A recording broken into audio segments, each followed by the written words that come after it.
Hermanas, hermanos, muy buenas tardes tengan todos ustedes. Hoy, por segunda ocasión, vamos a tratar de desglosar la segunda parte de la parábola del sembrador, sacándole lo más posible. Esta parábola tiene todavía mucho más que comerle, sin embargo, no quiero enfadarlos, quiero que saboreen la palabra de Dios, que la saboreen juntos conmigo con este jarrito de agua en el camino.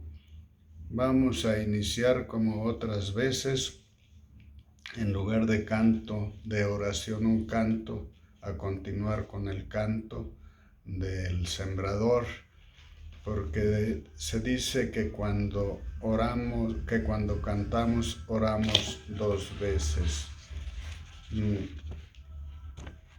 Una mañana el sembrador salió a los campos para sembrar.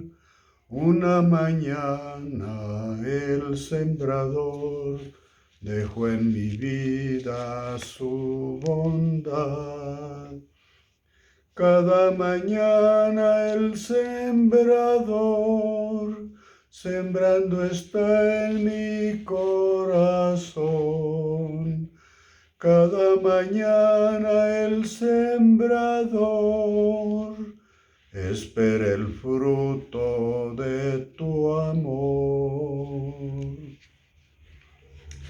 Espero que disfrutemos ustedes y yo este pasaje evangélico con la parábola del sembrador.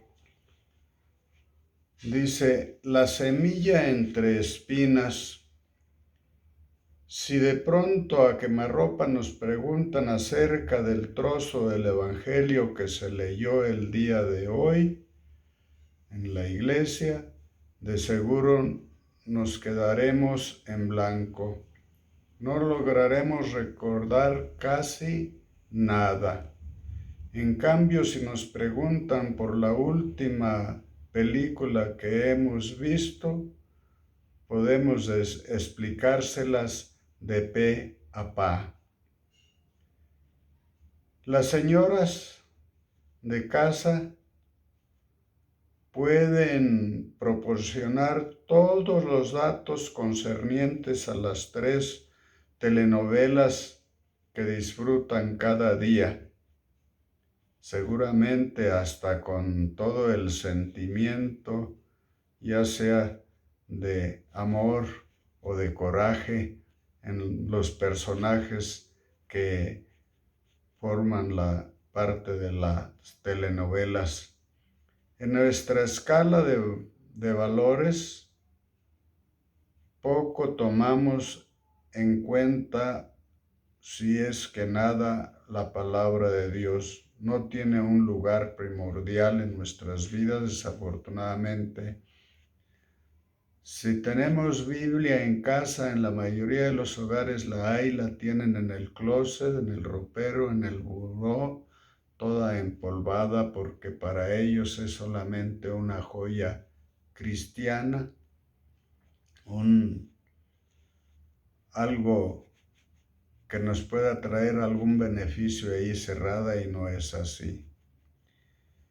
Jesús comentó que la semilla de la palabra puede caer en diferentes tipos de terrenos, ya lo vimos hace 8 días, entre espinas que al momento la ahogan, eso es parte de lo que vamos a ver hoy, y le impiden dar fruto.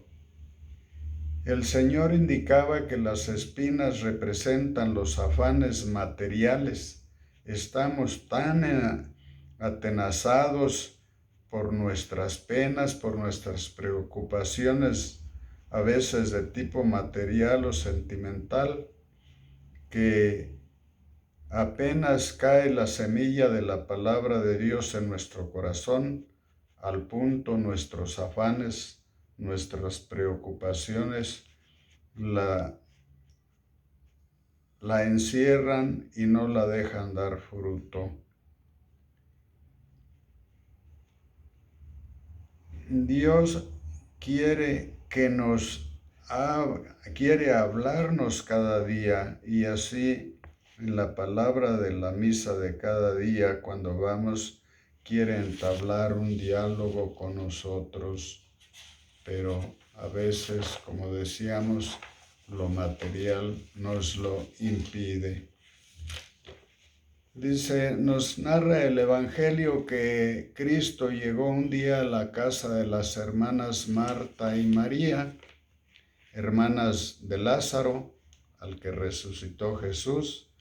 Las dos estaban escuchando el mismo mensaje por la misma persona, pero Marta, por estar atareada en la preocupación de hacer la comida, no captaba lo mismo que María, de tal manera que se quejó con el Señor y le dijo que si no le molestaba que María estuviera ya tan tranquila a sus pies mientras ella no podía con el quehacer, que por qué no le decía que le ayudara. Y Jesús le llamó la atención: Marta, Marta, muchas cosas te afanan, ella escogió la mejor parte. Le puso el ejemplo a María, que María había escogido la mejor parte. Ante la palabra de Dios hay que saber sentarse, estar a los pies, rumiar, como María la Virgen, como María, que ante los acontecimientos conservaba cuidadosamente todas las cosas y las meditaba en su corazón. Lo podemos ratificar en el Evangelio de San Lucas, capítulo 2, verso 19. Solo así, también como María, la hermana de Marta, las espinas, los afanes de la vida no podrán neutralizar la palabra de Dios en nosotros. El Salmo 1 de las Sagradas Escrituras, por medio de una figura, describe cómo debe ser el sentarse, cómo debe hacerse al sentarse ante la Biblia. Afirma el Salmo que de día y de noche meditemos la ley del Señor, y será como un árbol plantado junto al río, que produce siempre frutos lozanos y sanos y siempre lleno de follaje. Al niño Juan Bosco, su párroco, lo vio salir de la iglesia después de misa y seguramente pensó que, como la mayoría de los niños, no había puesto mucha atención, y le dice: pobre niño, seguramente no entendiste nada de mi predicación. Pero el niño, con asombro de todos, comenzó a repetirle su predicación palabra por palabra. Las tenía bien aprisionadas en su corazón. Era un joven que sabía darle importancia a las cosas de Dios. Por algo ahora lo llamamos San Juan Bosco, patrón de los internados y colegios de religiosas y religiosos salesianos. San Pedro Damián le quiso dar un sabio consejo a un obispo que llevaba una vida muy ajetreada, y le escribió diciéndole: cuando vayas deprisa de una a otra parte o camines a pie, que tus labios rumíen siempre algunas palabras de la Escritura. Tus labios deben estar triturando sin cesar los salmos, como en un mortero o molcajete las hierbas aromáticas se trituran para que despidan el aroma agradable al olfato y a la nariz.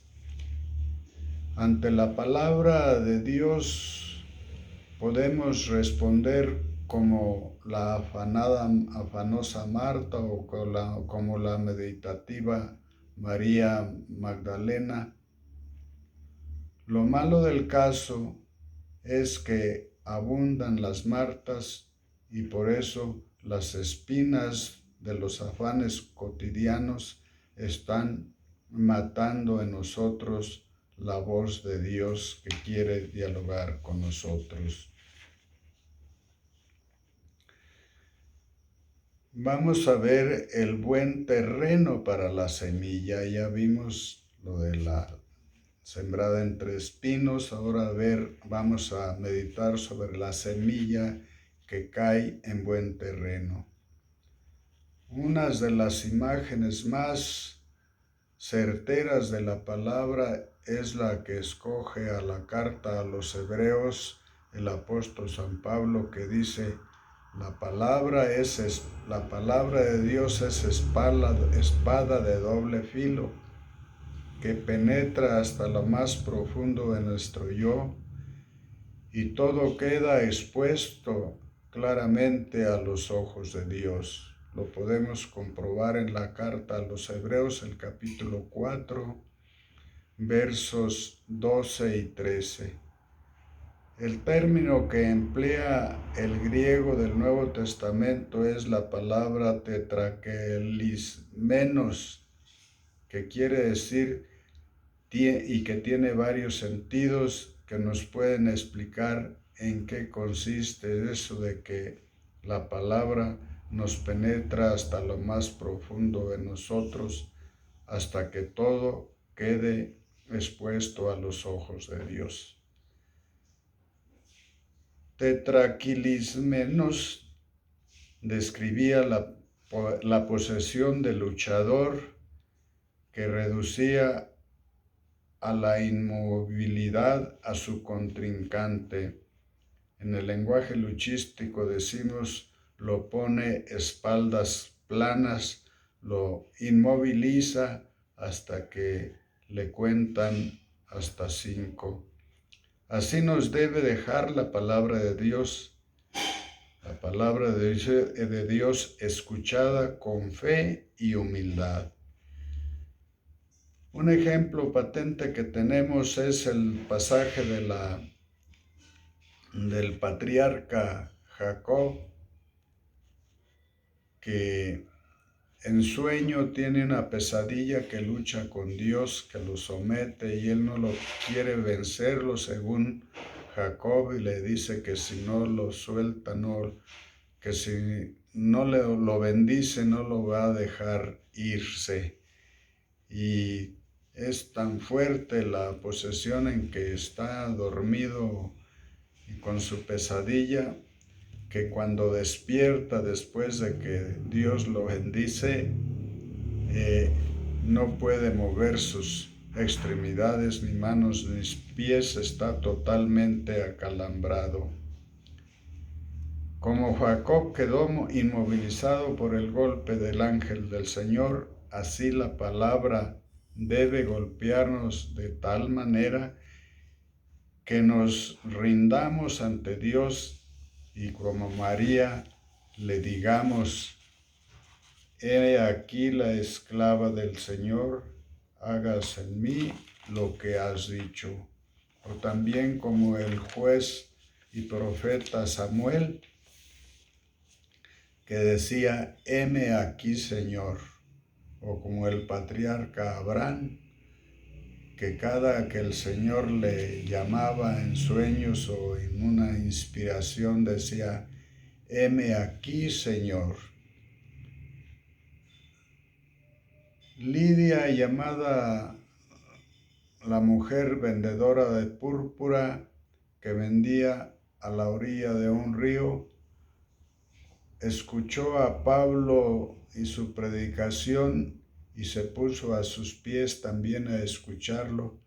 El Señor le abrió el corazón por medio de la palabra. Aquella mujer pidió ser bautizada. Allí mismo fue bautizada y allí mismo cambió para siempre el rumbo de su vida. Después se puso al servicio del Evangelio con Pablo, patrocinándolo con gastos de sus utilidades, de su negocio de vender telas de púrpura. El Señor le envió al Evangelio. Ahí mismo cambió para siempre el rumbo de su vida. Un cortesano de Etiopía que conocemos como el etíope, tal vez por curiosidad, mientras iba en su carruaje de viaje, se puso a leer la Biblia. El Señor le envió al evangelista Felipe para que le explicara las Escrituras, porque aquel pagano no lograba entenderlas. Aquel hombre también pidió ser bautizado, y después de su bautismo regresó como otro hombre a su nación. Infinidad de personas un día determinamos tomar en serio la Biblia, quitarnos las espinas del sembradío y las piedras de nuestra vida. En el momento en que abrimos la puerta a la palabra de Dios, se nos metió como a Zaqueo en su casa. Nos habló, nos transformó y nos pudo decir: hoy ha entrado la salvación a esta casa. Esa es la sencilla y complicada historia de la semilla de la palabra de Dios que nos trae la fe y es lámpara para nuestros pies. Lo podemos ver en el Salmo 119. Familiaricémonos con la Biblia para que podamos saborear la miel que es dulzura para nuestra boca. Eso espera de nosotros Jesús, que nos pongamos a los pies a la escucha de su palabra, que nos quitemos las sandalias y descalzos oigamos al Señor que nos habla desde la zarza ardiendo, desde el ambiente en que nos encontramos. Para acercarse a la Biblia hay que conocer el lenguaje de la Biblia. No me refiero a un lenguaje literario, científico, sino al lenguaje espiritual de la palabra de Dios.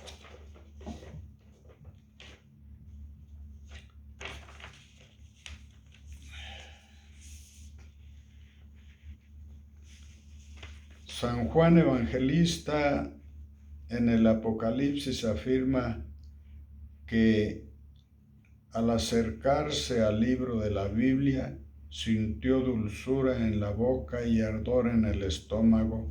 Lo podemos comprobar en el Apocalipsis capítulo 10, verso 10. La palabra nos sanea en primer lugar, nos purifica para luego consolarnos y fortalecernos y quedemos totalmente transformados. Y cuando leemos a Cervantes o a Borges, nos entusiasmamos, pero de ahí no pasamos. Cuando leemos la Biblia, dejamos que la semilla de la palabra de Dios se vaya hasta nuestro corazón por la fe y la humildad. Tiene que operarse en nosotros alguna transformación. Tiene que llevarnos a la conversión cada vez más profunda. Por eso se dice que la palabra de Dios es eficaz, es decir, que produce efecto transformador en nuestras vidas. Y así como Lidia, pidamos recibir la palabra de Dios y saborearla como la saboreó a los pies también de donde estaba predicando San Pablo, el apóstol de los gentiles. Brevemente esto ha sido todo, hermanos, para no aburrirlos. Espero que les guste y en adelante seguiremos viendo algunas palabras. Si Dios me presta vida, me sigue ayudando en salud para hacerlo. con mucho gusto lo voy a hacer, porque de nada me serviría haber estudiado y seguir estudiando si voy a hacer un vaso lleno de agua que no se sabe vaciar para quitar la sed de los demás, o una esponja que no se sepa exprimir entre los demás. Que Dios los bendiga. Si les gustó, denle un like, pidan a Dios por nosotros. Con una bendición me despido, esperando que ustedes también me bendigan, y nos veremos la próxima semana.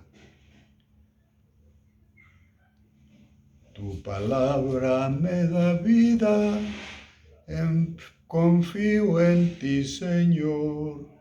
Tu palabra es eterna, en ella esperaré.